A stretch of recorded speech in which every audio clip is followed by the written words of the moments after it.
had said some time ago that the response to COVID had to evolve over time. And we're trying to move the process to the next phase.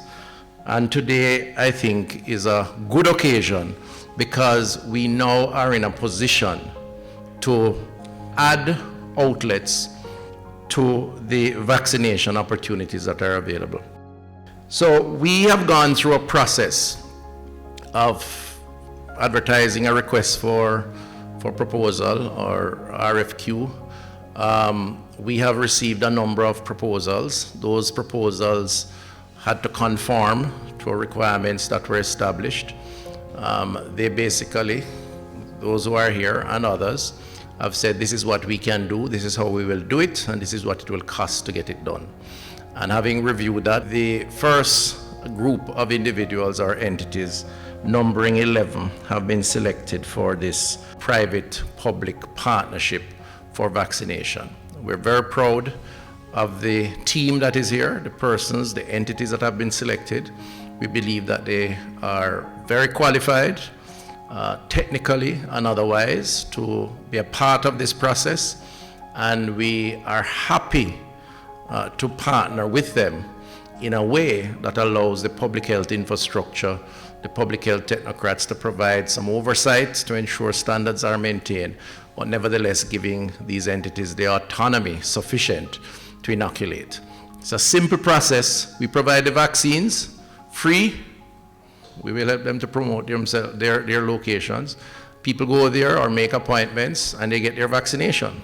First dose, second dose, as the case may be, and they will have the capacity to collect their dosage in a time period that allows them to store safely, and of course all the other supporting equipment, the observation that is necessary, all the things that we do at the national arena or the other locations, these entities will have to comply with it. So it's not a different system.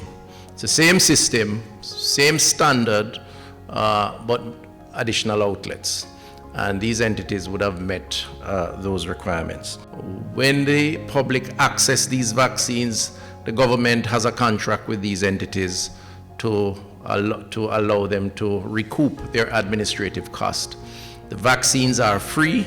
The government has already paid for them. And the service to the public is free. That's very, very important.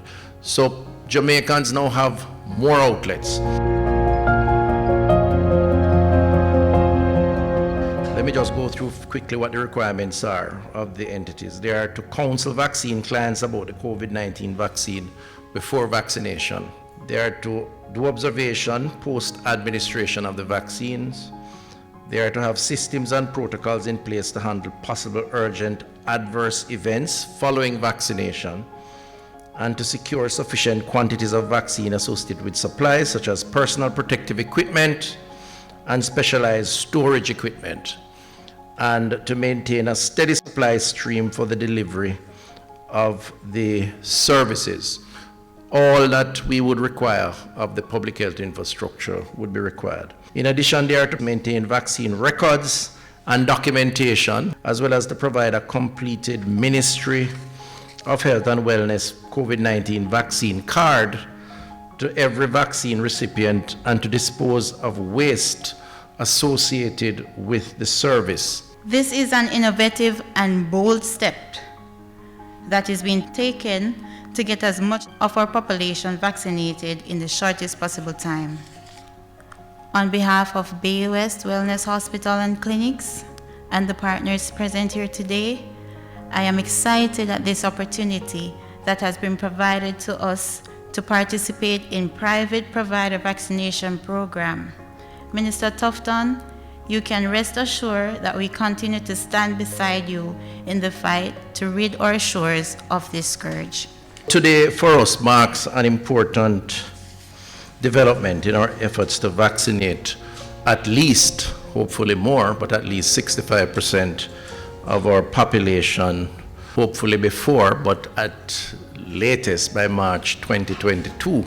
And this, of course, is in pursuit of herd immunity against COVID-19.